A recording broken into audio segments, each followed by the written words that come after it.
નમસ્કાર વિદ્યાર્થી મિત્રો, ટીવાય બીએ મુખ્ય ગુજરાતીમાં આપણે સેમેસ્ટર 6માં પેપર નંબર 17માં અર્વાચીન ગુજરાતી સાહિત્યનો ઇતિહાસ ભણીએ છીએ. અને એમાં આપણે ગઈકાલે પહેલા યુનિટમાં પ્રથમ મુદ્દો જે છે ગાંધી યુગના વ્યાવર્તક લક્ષણો વિશે વાત કરી. હવે આજે આપણે વાત કરવાની છે 56 પછીના સાહિત્ય પ્રવાહો વિશે. તો પહેલાં તો એ સમજી લેવું જોઈએ કે 56ના સમયગાળાનું સાહિત્ય એટલે યુગની દ્રષ્ટિએ કયો યુગ? કારણ કે આપણે જ્યારે કાલે ગાંધી યુગ વિશે વાત કરી હતી ત્યારે એનો સમયગાળો પણ આપણે જોયો હતો કે ગાંધીજી જ્યારે ભારતમાં આવ્યા દક્ષિણ આફ્રિકાથી, ત્યારથી માંડી અને જ્યારે આપણે આઝાદી પ્રાપ્ત થઈ ત્યાં સુધીનો જે સમયગાળો છે એને ગાંધી યુગ તરીકે ઓળખવામાં આવે છે. એટલે કે 1915થી લઈ અને 1947 સુધીનો સમયગાળો એટલે ગાંધી યુગ. અને ત્યારબાદ વચ્ચે બ્રેક આવે છે. જુઓ, એટલે આપણે પછી સીધી વાત કરવાની છે 56 એટલે 1956ના સાહિત્યિક પ્રવાહો વિશે, અથવા તો આ બધા જે સાહિત્ય પ્રવાહો વિશે, એટલે 56ના ગાળા પછીના સાહિત્ય પ્રવાહો વિશે. તો આ વચ્ચે જે બ્રેક છે એ કયો યુગ છે એના વિશે પણ આપણે ખબર હોવી જોઈએ.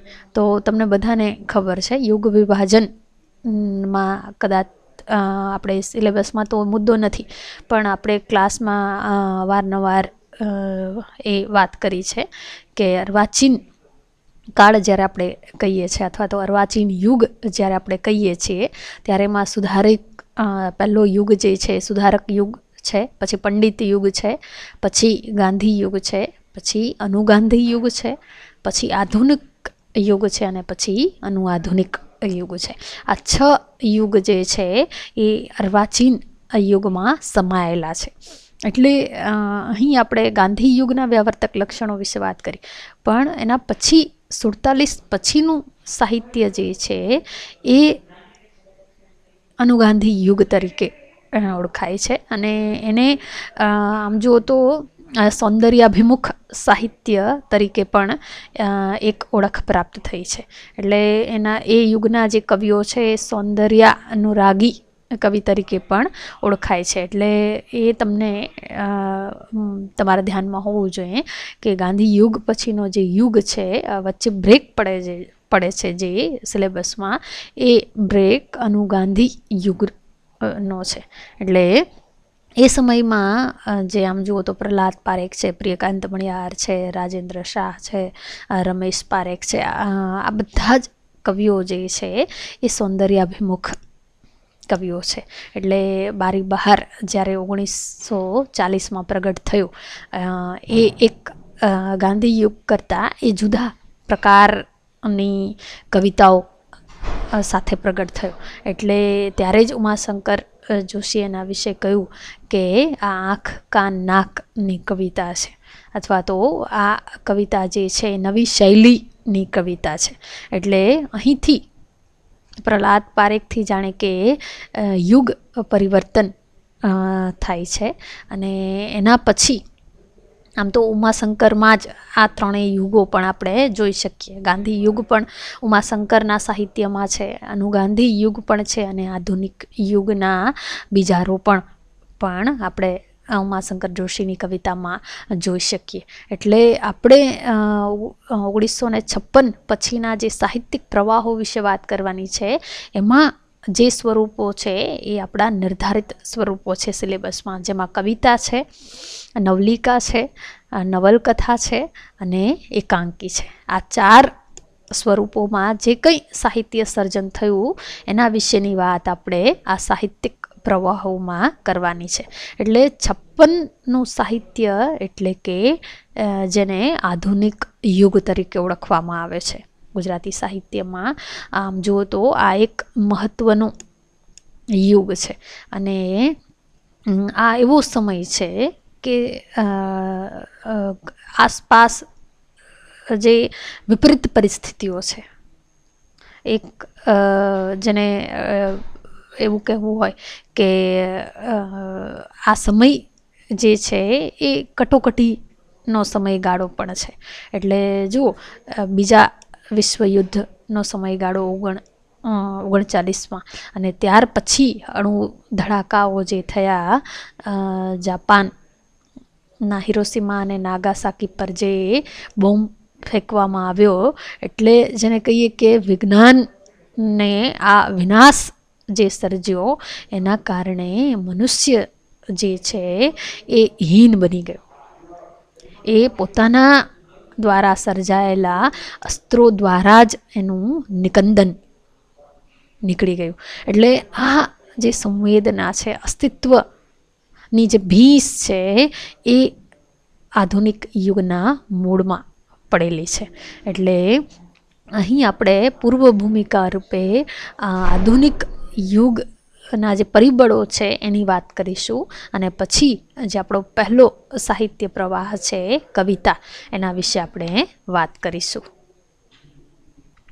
ગુજરાતી સાહિત્યમાં આધુનિકતાનો પ્રસાર તો 1955 પછી આમ જુઓ તો ઝડપભેર થવા લાગ્યો છે, અને સમગ્ર વિશ્વમાં અને ગુજરાતમાં પણ માનવીની તીવ્ર સંવેદના, વ્યક્તિત્વની વિચ્છિન્નતા આ સમયનો આધુનિક યુગ ચેતનાનો અવાજ બની રહ્યો. અને એ રીતે નિરંજન ભગત પાસેથી જે કાવ્ય સંગ્રહ પ્રવાલ દ્વીપની રચનાઓ એ પ્રકૃતિના સામે છેડે નગર સંસ્કૃતિનું ગાન કરતી એક વૈશ્વિક સંવેદનાને વિષય બનાવતી કવિતાઓ આપણને પ્રાપ્ત થાય છે. અને આ જ સમયગાળામાં અન્ય કવિઓમાં હસમુખ પાઠક છે, નલિન રાવળ છે, પ્રિયકાંત મણિયાર છે, વગેરેની કાવ્ય રચનાઓ પણ આધુનિક પરિવેશ લઈને આવે છે. એટલે જો આધુનિકતાના બીજ જે છે, તો આપણે પહેલાં પણ વાત કરીએ એમ ઉમાશંકરનું હું છિન્ન ભિન્ન છું એ કાવ્યમાં આપણે જોઈ શકીએ છીએ. એટલે એમાં જ એક જ કવિમાં એ રીતે આપણે 3 યુગ જે છે એનું સંવેદન આપણે જોવા મળે કે વિશ્વ શાંતિ જે છે એમાં ગાંધી યુગ, અને એના પછીની ઘણી બધી નખી સરોવર પર શરદ પૂર્ણિમા અને વગેરે જેવા અનેક કાવ્યોમાં આપણે આનું ગાંધી યુગ, તો હું છિન્ન ભિન્ન છું જેવા કાવ્યમાં આધુનિકતાના બીજ પડેલા જોઈ શકાય. અને ત્યારબાદ પ્રવાલ દીપની જે રચનાઓ છે નિરંજન ભગત પાસેથી છંદોલયમાં પ્રાપ્ત થયેલી, એ જે છે એમાં સંપૂર્ણપણે આધુનિકતા જે છે એ પ્રવેશે છે. અને એની સાથે સાથે હસમુખ પાઠક, નલિન રાવળ જેવા મહત્ત્વના કવિઓ આ રીતે આધુનિકતાના પરિવેશ સાથે કવિતામાં પ્રવેશે છે. અને ત્યારબાદ સુરેશ જોશીની કવિતા, એમની નવલિકાઓ, નવલકથા ક્ષેત્રે પણ એમના દ્વારા અવનવા પ્રયોગો થાય છે, અને વિવેચના દ્વારા પણ સતત એમને આ અનુભૂતિ તથા અભિવ્યક્તિ પરત્વે આધુનિકતાની વાત જે છે એમને જોરશોરથી કરી છે. એટલે આમ જુઓ તો સુરેશ જોશીને આધુનિક યુગના જેને કહીએ આધુનિક યુગ જેમના દ્વારા આવ્યું એવા આધુનિક યુગના પ્રારંભ કરનાર પણ આપણે એમને કહી શકીએ. અને આમ જુઓ તો 60માં સાહિત્યમાં મૂલ્યનિષ્ઠા વિષય પરના પરિસંવાદમાં મૂલ્ય નિરપેક્ષ સાહિત્યની હિમાયત થઈ. જો એક બાજુ આધુનિક યુગ પૂર્વેનું જે સાહિત્ય છે એમાં મૂલ્યનિષ્ઠા છે, તો આધુનિક યુગના સાહિત્યમાં મૂલ્ય નિરપેક્ષતાની વાત છે.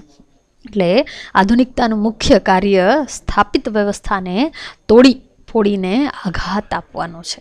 એટલે હું જે છે એની છિન્ન ભિન્નતાની વાત છે. અસ્તિત્વની જે ભીંસ છે એ આ સમયનો માનવી અનુભવી રહ્યો છે. અને આ નગર સંસ્કૃતિનું આક્રમણ, મોંઘવારીનું આક્રમણ, અને બીજી તરફ આ જે અણુબોમ્બ, અણુ ધડાકા થયા, યંત્રયુગ, આ બધા જ જે વિષમ પરિબળો છે એના કારણે માણસ જે છે એ વિરાટમાંથી વામન બની ગયો.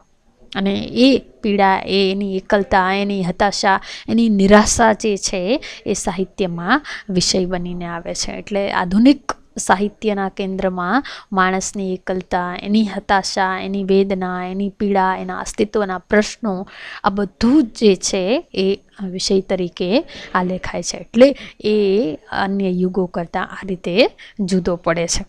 એટલે વિષય, સ્વરૂપ, ભાષા, નિરૂપણ પરત્વે નવા અભિગમોનો અર્વાચીન સાહિત્યમાં 1945ના અરસામાં પ્રારંભ થયેલો તે સુધારા યુગમાં, પંડિત યુગમાં, ગાંધી યુગમાં તેમજ અનુગાંધી યુગમાં સ્વાભાવિક રીતે ચાલુ રહ્યો હતો. તેથી જ એ બધા સાહિત્યના યુગ વિભાગોની સાર્થકતા છે. અને પછી 1955 પછી આગલી પેઢીના સાહિત્ય સાથે આધુનિક સાહિત્ય અને તેમના સર્જકની નિરૂપણ રીતિની ભિન્નતા જે છે સ્પષ્ટ દેખાઈ આવે છે. એટલે આ જે 55 પછીનું સાહિત્ય છે એમાં આગળના બધા જ જે યુગોની આપણે વાત કરી, 4 યુગો, એના કરતાં અહીં નિરૂપણ રીતિ, ભાષાના પ્રયોજન, વિષય નિરૂપણ બધાની દૃષ્ટિએ અહીં ભિન્નતા જોવા મળે છે.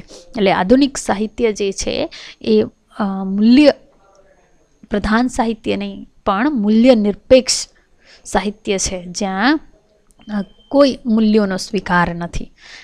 સર્વત્ર મૂલ્ય રાસ છવાઈ ગયો છે, તેનું પ્રતિબિંબ સાહિત્યમાં પણ ઝીલાયેલું જોવા મળે છે. એટલે સમાજ, જો ગાંધી યુગનું સાહિત્ય સમાજાભિમુખ સાહિત્ય છે, જ્યારે આધુનિક યુગનું સાહિત્ય સમાજ વિમુખતાનું સાહિત્ય છે. વિષાદ, વિરતિ, અશ્રદ્ધા, નાસ્તિકતા, કદર્યતા એટલે વિરૂપતા.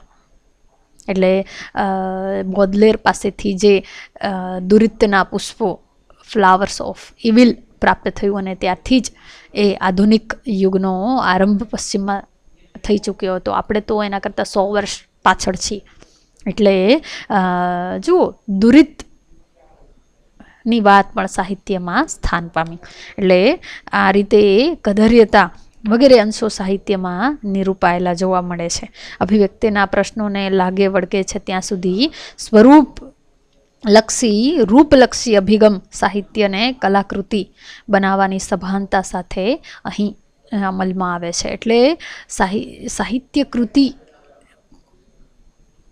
અહીં જ્યારે સાહિત્ય કૃતિની વાત થાય ત્યારે અહીં કૃતિલક્ષી અભિગમ જે છે સ્વીકારવામાં આવ્યો. એટલે પહેલાં કૃતિ જે છે એ સાહિત્ય કૃતિ બનવી જોઈએ, કૃતિ તરીકે એ સફળ થવી જોઈએ. એમાં સમાજની વાત આવે છે કે નહીં, એમાં મૂલ્યોની વાત આવે છે કે નહીં, એ બધું ગૌણ છે. એટલે અહીં કેન્દ્રમાં કૃતિ આવે છે. એટલે આમ જુઓ તો અહીં સર્જનમાં રૂપનો મહિમા સ્વીકારાતા થયો. એટલે સમાજ વિમુખતાને લીધે સમષ્ટિ પરત્વેની દ્રષ્ટિ નહીં, પરંતુ અહીં સાહિત્ય જે છે એ વ્યક્તિ કેન્દ્રી બનવા લાગ્યું. એટલે સમષ્ટિ નહીં. અત્યાર સુધી વિશ્વમાનવી જેવા કાવ્યોમાં સમષ્ટિની વાત હતી, વિશ્વ બંધુત્વની ભાવનાની વાત હતી. પણ અહીં માત્ર હું ની વાત છે, માત્ર વ્યક્તિની વાત છે. એટલે સમષ્ટિમાંથી કોણ કેન્દ્રમાં આવે છે? વ્યક્તિ કેન્દ્રમાં આવે છે. એટલે અહમમૂલક વ્યક્તિવાચક અભિગમ જે છે એ આધુનિક સાહિત્યમાં પ્રવેશ્યો. હવે સાહિત્યમાં વાસ્તવથી પણ આગળ પરાવાસ્તવવાદ અને અસ્તિત્વવાદનો ઝોક જે છે એ અમલમાં આવે છે. એટલે રઘુવીર ચૌધરી પાસેથી આપણે જે અમૃતા નામની કૃતિ પ્રાપ્ત થઈ છે, એમાં અસ્તિત્વના પ્રશ્નને કેન્દ્રમાં રાખીને આખી જે નવલકથા છે એ સર્જાય છે. ત્યારબાદ નગર સંસ્કૃતિની કરાલતા એ માનવીની વિરાટ પ્રતિભા, ઈશ્વર પછી બીજો લઘુ પ્રભુ જે ગણાતો હતો તે નષ્ટ થઈ અને ક્ષુદ્ર જંતુ જેવો બની ગયો છે. મેટામોર્ફોસિસ નામની જે કથા છે એમાં માણસ જે છે એ જાણે કે વંદો બની ગયો છે. એ પ્રકારનો એનો ભાવ જે છે એમાં આલેખાય છે. એટલે ક્ષુદ્ર જંતુ લઘુ વામન સ્વરૂપે જીવવા લાગતો દેખાયો. એટલે જુઓ કે આ અણુધડાકા થયા એના કારણે અન્ય જીવજંતુઓની જેમ મનુષ્યોનો નાશ થયો, એની પેઢીઓનું જાણે કે નિકંદન નીકળી ગયું. અને એ ભાવ જે છે એ એનો અસ્તિત્વના પ્રશ્નો, એની છિન્ન ભિન્નતા જે છે એ અહીં તીવ્રપણે આલેખવામાં આવી છે. આ બધું બીજા વિશ્વયુદ્ધ પછી ખૂબ ઝડપથી વિકસેલી યુરોપની સામાજિક, રાજકીય, ધાર્મિક, આર્થિક પરિસ્થિતિને લીધે સાંસ્કૃતિક કટોકટીએ સૌપ્રથમ ફ્રાન્સમાં સાહિત્ય અને કલાના ક્ષેત્રે ક્રાંતિનો શંખ ફૂંક્યો. એટલે સૌથી પહેલાં પશ્ચિમમાં આ જે ભીંસ છે એ અનુભવાય છે, આ સંવેદન જે છે એ અનુભવાયું, અને ત્યારબાદ આ ક્રાંતિનો શંખ જે છે એ ફ્રાન્સમાં ફૂંકાયો. અને ફ્રેન્ચ કવિ આપણે પહેલાં પણ એનો ઉલ્લેખ કરી ગયા, બોદલેર પાસેથી ફ્લાવર્સ ઓફ ઇવિલ નામે 1857માં કાવ્ય સંગ્રહ પ્રગટ થયો. ત્યારે આપણે 1857માં તો હજી રાજકીય સ્વતંત્રતા પણ પ્રાપ્ત કરી નથી. આપણે ત્યાં તો 1857માં બળવો થયો હતો, 1857નો વિપ્લવ. એટલે આપણે એ જે છે એ રાજકીય સ્વાતંત્ર્યની ચિંગારી રૂપે અનુભવાય છે. એટલે સાહિત્યની દ્રષ્ટિએ આધુનિક યુગમાં આપણે 100 વર્ષ પાછળ છીએ, અને આપણે ત્યાં બરાબર 1 સદી પછી સાહિત્ય ક્ષેત્રે પ્રવાલ દ્વીપમાં અને પ્રત્યંચા, જે સુરેશ જોશીનો કાવ્ય સંગ્રહ છે, ને ત્યારબાદ ઉમાશંકર જોશીના છિન્ન ભિન્ન છું કાવ્યમાં એ આધુનિકતાનો સંસ્પર્શ અનુભવાય છે.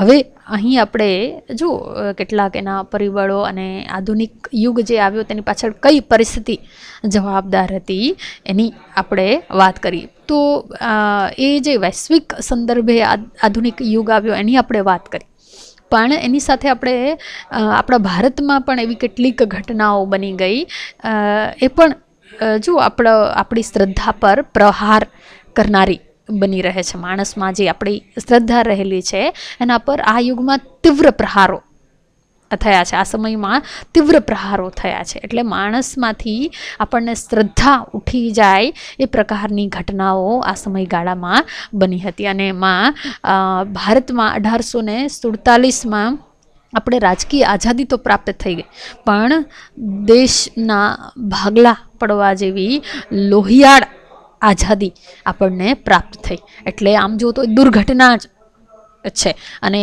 એમાંથી જો આ કેટલાય રમખાણો ફાટી નીકળ્યા અને મોટા પાયે જાનહાનિ થઈ, અને એણે પ્રજાજીવનમાં એક પ્રચંડ સંક્ષોભ પેદા કર્યો. વળી દેશ અને દુનિયાને માનવતાના પાઠ ભણાવનાર અને સુરાજ્ય માટે સ્વરાજ્યને ઘર આંગણે લાવી આપનાર રાષ્ટ્રપિતા ગાંધીજી રાષ્ટ્ર કાજે શહીદ થયા, એટલે એની હત્યા કરવામાં આવી. આ પણ એક બીજી મહત્ત્વની ઘટના છે આપણા ભારતમાં, કે જેના કારણે આપણે મનુષ્યમાંથી શ્રદ્ધા ઉઠી જાય.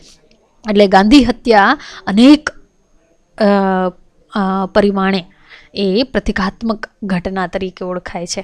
અને બીજા વિશ્વયુદ્ધે યુરોપ આદિ દેશોમાં સર્વત્ર વિનાશ અને આત્મનાશની ખેલછા દેખાડી. એટલે જુઓ, માનવ દ્વારા બનાવાયેલા અસ્ત્રો દ્વારા જ તેનું નિકંદન નીકળ્યું. એટલે અણુબોમ્બ કોઈ એક દેશની પ્રજા ઉપર નહીં, પરંતુ સમગ્ર માનવ જાતિ ઉપર ઝીંકાયો હતો.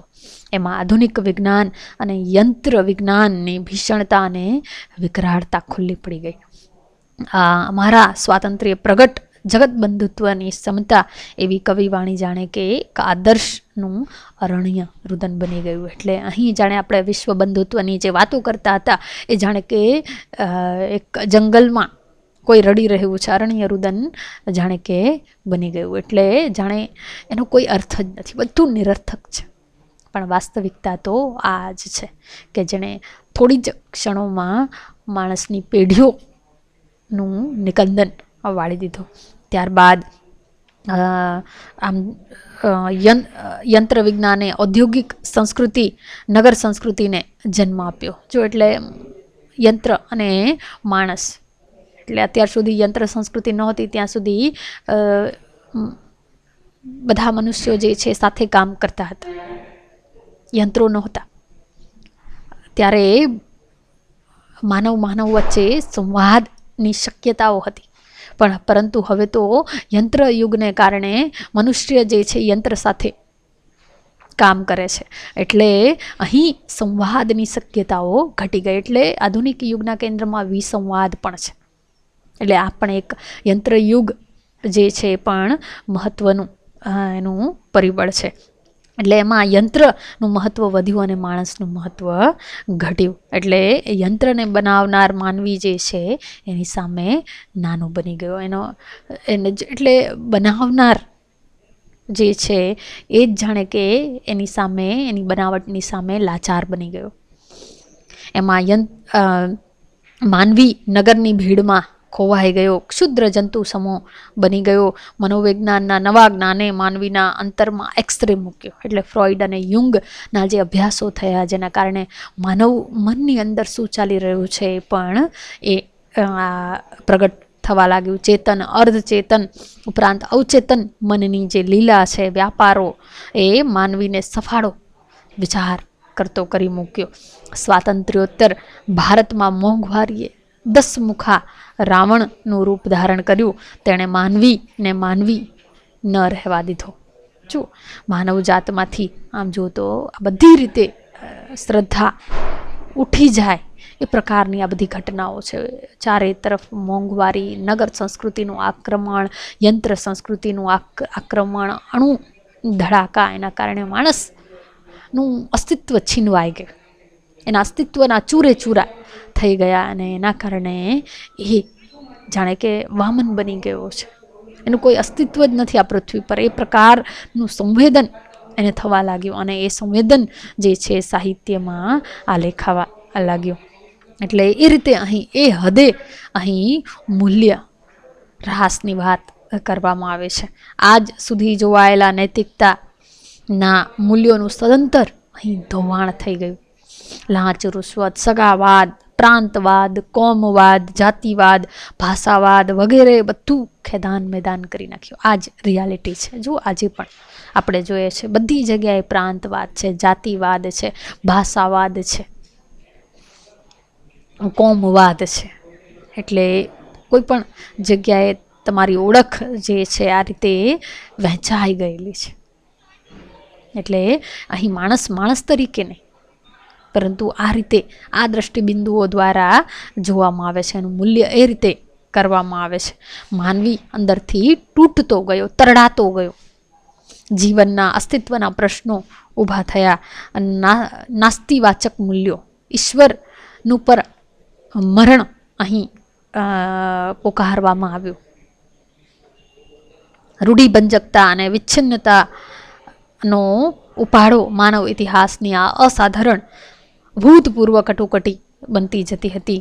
ભાવ શૂન્યતા, સંવેદન શૂન્યતા જાણે માનવીની ચારે બાજુ વીંટળાઈ વળી હતી. એટલે કે યંત્રની સાથે કામ કરનાર માણસ પણ જાણે કે યંત્ર બની ગયો છે. ભાવ શૂન્યતા જે છે એના કેન્દ્રમાં છે. સમયનું આ કરાલ દર્શન હતું. જો આ જ આ પ્રકારનું દર્શન, ફિલોસોફી જે છે આ યુગમાં અનુભવવા લાગ્યું.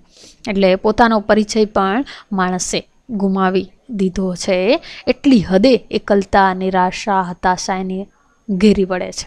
એટલે હું એકલો છું, મારું કોઈ નથી, મારી વાત સાંભળનાર પણ કોઈ નથી. એ પ્રકારની જે સંવેદના આ સમયમાં, આ પ્રકારની વેદના જે છે આ સમયમાં અનુભવવા લાગી. કવિ કંઠ ચીસ પાડી ઉઠ્યો. આવ હે મુક્તિદિન, જોઈ લે ભગ્ન સ્વપ્નબિન. એટલે જે સ્વતંત્રતા માટે આપણે આટલા બળવાઓ કર્યા, આટલી લડાઈઓ કરી, અને એ જ્યારે આવી પહોંચ્યો ત્યારે આપણી પાસેથી જેના દ્વારા આપણને એ પ્રાપ્ત થઈ એને છીનવી લીધા પહેલાં તો. અને પછી તો આ લાંચ, રૂશ્વત, ભ્રષ્ટાચાર કહેવાતી લોકશાહી આપણી પાસે રહી. બાકી વાસ્તવમાં તો હજી પણ આપણે આ બધાના ગુલામ જ છીએ. એટલે જોઈ લે ભગ્ન અમ સ્વપ્ન બિન. સ્વાતંત્ર્યોત્તર સાહિત્યમાં પરંપરિત અને નવીનતમ એવા બે પ્રવાહો જોવા મળે છે. આમ જુઓ તો આપણે પરિબળોમાં આપણે ઘણી લાંબી વાત કરવી પડે અને આપણે સીધા વિષયમાં પ્રવેશીએ. અને આજે આપણે વાત કરી આમ જુઓ તો તમારે પરીક્ષાલક્ષી એટલી ઉપયોગી નથી, પરંતુ જ્યારે આપણે આધુનિક યુગના સાહિત્યની વાત કરી રહ્યા છીએ ત્યારે તમને એ યુગ કયા કારણે આવ્યો એના પરિબળો વિશે તમારા મનમાં સ્પષ્ટતા હોવી જોઈએ કે આ સાહિત્ય કયા સંવેદનને પ્રગટ કરે છે અને એની પાછળ કયા કારણો છે કે સાહિત્યમાં આ પ્રકારનો ભાવ જે છે એ આ લેખાવા લાગ્યો. એટલે બધી રીતે અહીં ભાષાની અભિવ્યક્તિની દ્રષ્ટિએ, પ્રયુક્તિની દ્રષ્ટિએ, વિષયોની દ્રષ્ટિએ ઘણું બધું એ નાવીન્ય છે અથવા તો આગળના યુગ કરતાં એમાં જુદાપણું છે. હવે આપણે પહેલો જે પ્રવાહ છે એ સ્વરૂપ કવિતાનું છે અને આપણે અહીં કવિતાની વાત કરીએ તો આમ જો સુરેશ જોશી દ્વારા આધુનિક યુગ જે છે એ વિધિવત પ્રવેશે છે અને એની પહેલાં આપણે વાત કરીએ એમ કે નિરંજન ભગત અને ઉમાશંકર જોશીના કાવ્યોમાં એના આપણે સંકેતો પ્રાપ્ત થાય છે. નિરંજન ભગતના છંદોલય અને પ્રવાલદ્વીપની રચનાઓ આમ તો એની નાંદી જ છે આધુનિક યુગની, પણ ત્યારબાદ જેને સ્પષ્ટપણે આપણે કહેવું હોય તો સુરેશ જોશીની પ્રત્યંચા નામના કાવ્ય સંગ્રહમાં આપણે એનો અનુભવ થાય છે. એટલે અહીં આપણે હવે કવિતા સ્વરૂપમાં કયા કવિઓ આપણને પ્રાપ્ત થયા, એની પાસેથી કેવી કેવી કવિતાઓ આપણને પ્રાપ્ત થઈ એની આપણે વાત કરીશું.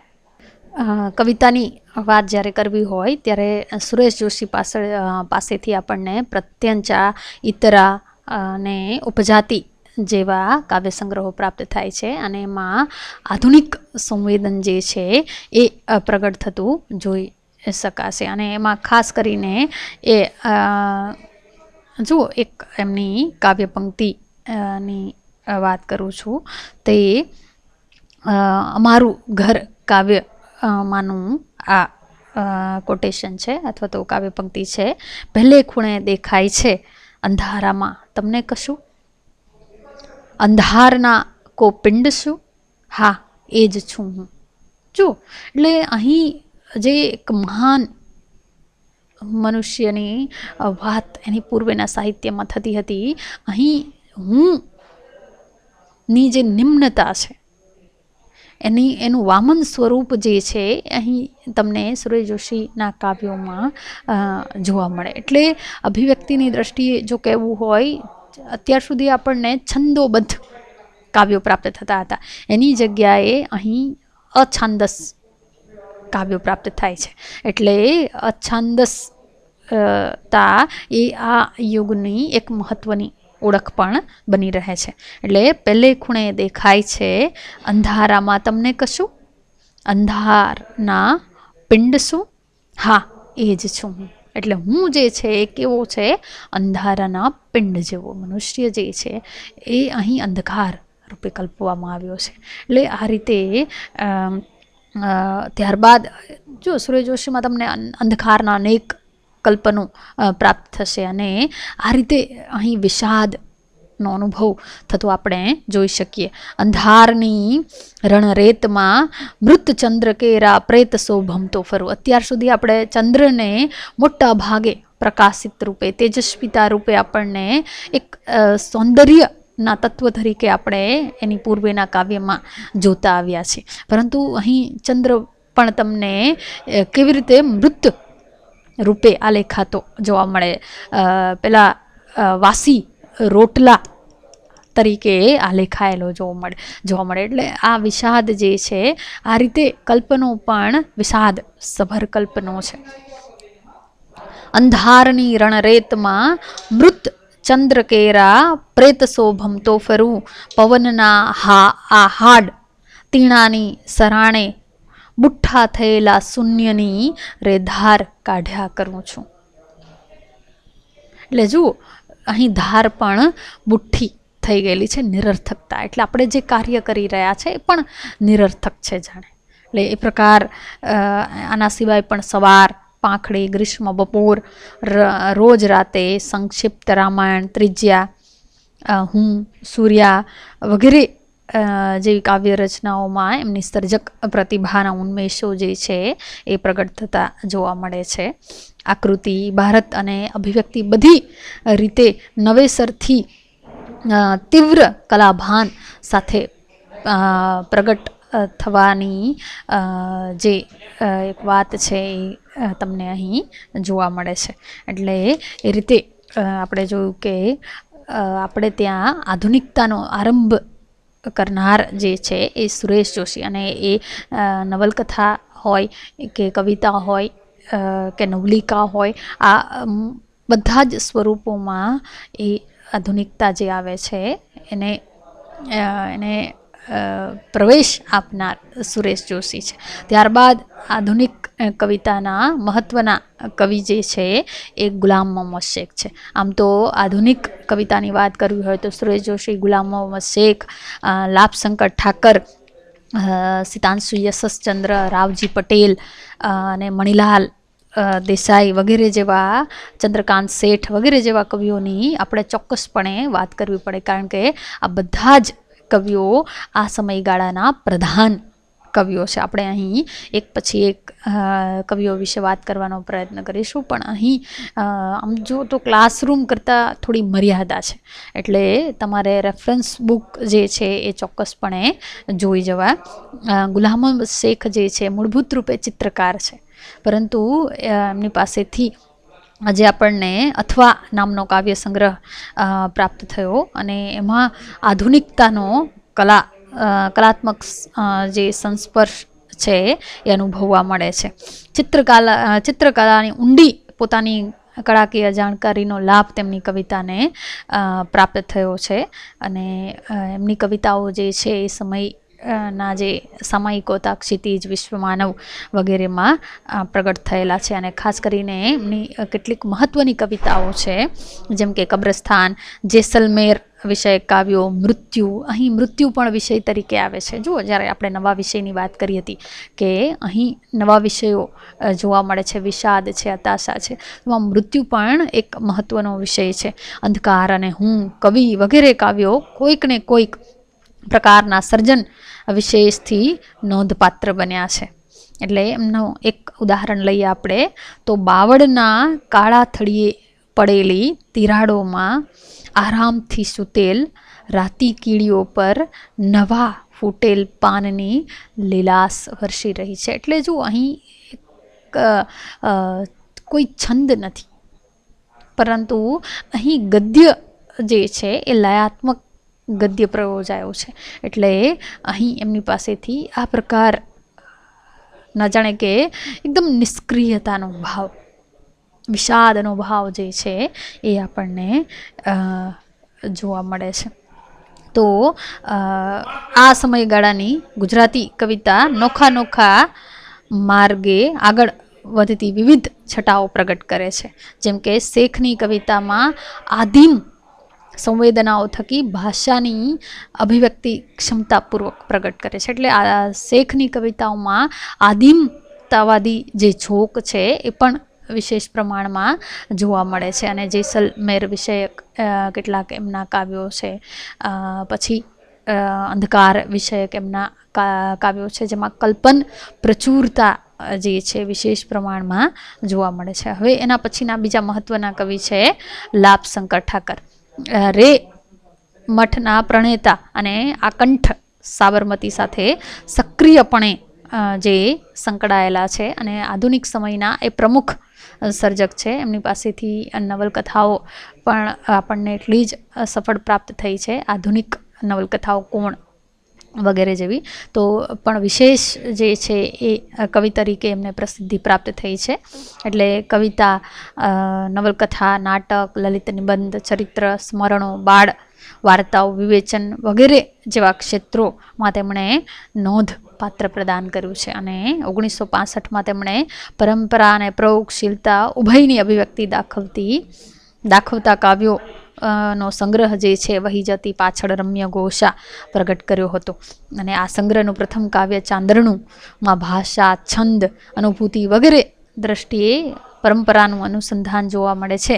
જ્યારે સંગ્રહની અંતિમ રચના જે છે તડકો, બહુ જ ઉત્તમ આ કવિતા છે લાભશંકર ઠાકરની તડકો. ભાષા, છંદ, લય, પ્રતીક આદિ કવિતા ના નવીન ઉપકરણો સાથે કવિની અનુભૂતિને નવતર રીતે રજૂ કરતી પ્રયોગશીલ કવિતા છે. એટલે લાભશંકર ઠાકરમાં પ્રયોગ અને પરંપરાનું એક સારું અનુસંધાન આપણે અનુભવી શકીએ છીએ. તો એમની પાસેથી જે મહત્ત્વના જે કાવ્ય સંગ્રહો આપણને પ્રાપ્ત થયા એમાં છે મારા નામને દરવાજે, બૂમ કાગરમાં કોરા, લગરો, ટોળા અવાજ, ઘોંઘાટ, પ્રવાહણ, કાલગ્રંથિ છે, પ્રતીક્ષા, આઈ ડોન્ટ નો સર અને અન્ય કાવ્ય સંગ્રહો પણ એમને આપ્યા છે. જેમાં મારા નામને દરવાજેમાં લઘરા વિષયક રચના કેવળ શબ્દલીલા નથી, આધુનિકતાના સર્વ અર્થ સંકેત સમેત કવિની ગંભીર શબ્દ સાધના જે છે એ આ કાવ્યમાં અનુભવી શકાય છે. એટલે અર્થહીન જણાતી શબ્દ રમત જેવી લાગતી લાભશંકરની કવિતા ઊંડા મર્મને સ્પર્શે છે. જુઓ કેટલીક વાર ઉપલક દ્રષ્ટિએ આપણને લાભશંકરની કવિતાઓ જે છે એ શબ્દ રમત લાગે, આપણને એવું લાગે કે આ શું માંડ્યું છે, પરંતુ જ્યારે તમે અંત સુધી પહોંચો ત્યારે આપણને સર્વ જે છે એ અર્થસભર જણાય. એટલે શબ્દની તેમની આરત અને સાધના પૂરી નિસ્બત સાથે અહીં વ્યક્ત થઈ છે. એટલે જુઓ એક ઉદાહરણ આ લઘરા કાવ્ય વિષયકમાંથી જ અહીં તમારી સમક્ષ મૂકું છું. ડોલ શબ્દની કાણી રે, ઊંડા પાણીના ઊંડા કૂવાના પાણી રે, હરખભેર દામણ ખેંચે છે લઘરો, તાણી તાણી રે. જુઓ એટલે અહીં તમને એક પારંપરિક લય પણ જોવા મળે, પણ અનુભૂતિ જે છે એ નવીન છે. ડોલ શબ્દની કાણી રે, શબ્દ જે છે પોતાનું અર્થત્વ ગુમાવી દીધું છે. ડોલ શબ્દની કાણી રે, ઊંડા કૂવાના પાણી રે. જે કૂવાનું પાણી છે એ ઊંડું છે. હરખભેર દામણ ખેંચે છે લઘરો, તાણી તાણી રે. આ આવી છલકાતી લઈને ભરચક પાણી પાણી રે. જો એ એવો આપણને અહેસાસ થાય છે કે એ જાણે કે પાણી લઈને ડોલ આવી રહી છે, પણ જ્યારે ઉપર આવે છે ત્યારે તો હતાશા જ પ્રાપ્ત થાય છે. આ રીતે મનુષ્યની જે એકલતાની ભીસ છે એ એમના કાવ્યોમાં અનુભવાતી જોવા મળે છે. ત્યારબાદ જે મહત્ત્વના સર્જક છે એ ચંદ્રકાંત શેઠ છે અને તેમની પાસેથી આમ જુઓ તો પરંપરા અને પ્રશિષ્ટતાને આત્મસાત કરીને સર્જન કરતા આધુનિક ગુજરાતી કવિતાઓ આપણને પ્રાપ્ત થાય છે. અને એ દ્રષ્ટિએ એમની કવિતાઓ જે છે એ ધ્યાન ખેંચનારી બની છે. તેમની પાસેથી પવન રૂપેરી ઉઘડતી દિવાલો, પડઘાની પેલે પાર, ગગન ખોલતી બારી, એક ટહુકો પંડમાં, સગે એક ઝળહળીએ, ઊંડાણમાંથી આવે ઊંચાણમાં લઈ જાય જેવા કાવ્ય સંગ્રહો આપણને પ્રાપ્ત થાય છે. એટલે આમ જુઓ તો આ બધા જ જે કાવ્ય સંગ્રહો જે છે એમાં પરંપરા અને પ્રશિષ્ટતાને આત્મસાત કર્યા બાદ જે દ્રષ્ટિ છે એનો સમાવેશ થતો આપણે જોઈ શકીએ છીએ. એટલે એમના ચંદ્રકાંત જે છે એ પોતાના જ નિમિત્તે કાવ્યોમાં એ સંવેદન પ્રગટ કરે છે અને જાણે પોતાને ઉદ્દેશીને એ કાવ્ય સર્જન કરતા હોય એવો ભાવ તમને પહેલી દ્રષ્ટિએ અનુભવાય. એટલે ચંદ્રકાંત નિમિત્તે મનુષ્ય માત્રના સ્વની શોધનો સંપૂર્ણ એક્સરે અહીં લેવાતો જોઈ શકાય છે. ક્યાં છો નો પ્રભાવક સૂર અને ચંદ્રકાંત કોણ છો, એટલે અહીં ચંદ્રકાંત જે છે એ મનુષ્યનો વાચક છે, એ સમગ્ર મનુષ્યને લાગુ પડે છે. એ પ્રશ્ન સાચી ઓળખ ગુમાવી બેઠેલા મનુષ્યની તીવ્ર વેદનાનો સંકેત કરે છે. મનુષ્યએ પોતાની ઓળખ જે છે એ ગુમાવી દીધી છે. એટલે ચંદ્રકાંતનો ભાંગી ભૂકો કરીએ કાવ્યમાં કવિની વ્યાપક ચેતનાના સંદર્ભમાં આત્મવિડંબના અને આત્મભર્ત્સનાના સંવેદનને કવિ ઉત્કટતાથી નિરૂપે છે. એક ઉદાહરણ આપણે લઈએ કે ચંદ્રકાંતના મન પર લીલ ચડી છે, એક માછલી વર્ષોથી કોગલમાં બદ્ધ પડી છે, એની આંખે સૂર્ય પડ્યા છે ખોટા. જો જાણે સૂર્ય પણ આપણે આની પહેલાંના યુગમાં જુદા રૂપે પ્રકાશ તેજના પ્રતીક તરીકે જોતા હતા, પણ અહીં જાણે કે સૂર્ય પડ્યા છે ખોટા, એ પ્રકારનું સંવેદન નિરર્થકતાને તાગે છે. એટલે આવી પંક્તિઓ દ્વારા પોતાના હોવાની નિરર્થકતાનું ઉત્કટ ભાન અહીં સચોટ રીતે આલેખાયેલું છે. પછી નભ, માટી, વાયુ, તેજ, ભેજ એ પંચ તત્વોના પૂતળા રૂપ માનવી જગતમાં ભાર રૂપ છે. એટલે માનવી અહીં જાણે કે ભાર રૂપે આલેખાય છે, કલંક રૂપ છે. એને ભાંગીને ભૂકો કરી કણકણ ખલાસ કરી દેવો એક જ તરણોપાય છે, તેમ પોતાના નિમિત્તે કહીને આધુનિક જીવતરની વેદનાને કવિ જાણે કે અહીં પ્રગટ કરે છે. અને એ પ્રકારના જે વિષાદતાના ભાવો છે એમના અન્ય કાવ્ય સંગ્રહોમાં પણ તીવ્ર રીતે આલેખાયેલા છે. ત્યારબાદ મહત્ત્વના કવિ છે રાવજી પટેલ. એના વિશે આપણે હવે વાત કરીએ તો એની સાથે બીજા એક મહત્ત્વના કવિ છે મણિલાલ દેસાઈ. આ બંને એવા કવિઓ છે કે જે આમ જુઓ તો 3 દાયકા જેટલું 30 વર્ષ જેટલું માણ આયુષ્ય ભોગવી ને ઘણી બધી આશાઓ જગવનાર એવા બંને કવિઓ છે કે જેનું આયુષ્ય જે છે એ થોડા સમયમાં સંકેલાઈ ગયું, છતાં પણ આપણે એમની પાસેથી એવી કાવ્યત્વ સભર રચનાઓ પ્રાપ્ત થઈ છે.